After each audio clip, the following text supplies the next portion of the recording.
Sorry, I can't get any further away from it. I got a big compressor here behind me, but just a little demonstration here. Okay, it's in neutral.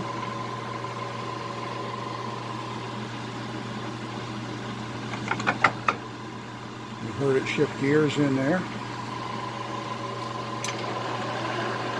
Nice thing about the Hydrashift is you know what the next RPM that you want to run is.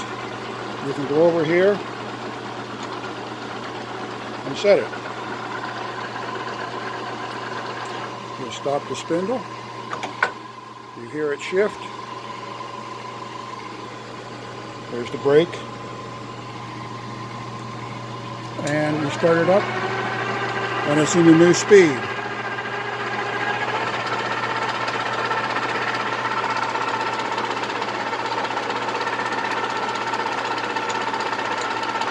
Slow it down. When you stop it, it shifts into the new speed, and off you go.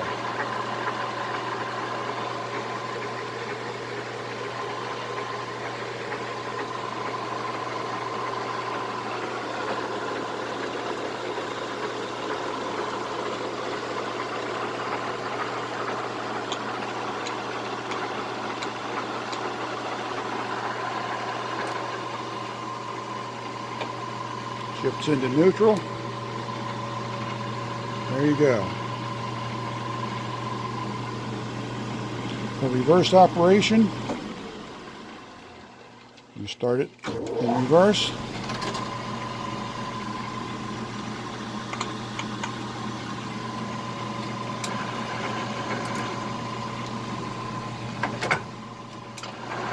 Okay, that's how you get to reverse.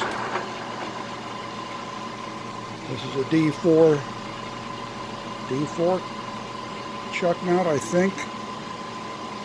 And there's no worry of spinning the chuck off the spindle because it's put on with cam locks. Okay, that's a quick overview.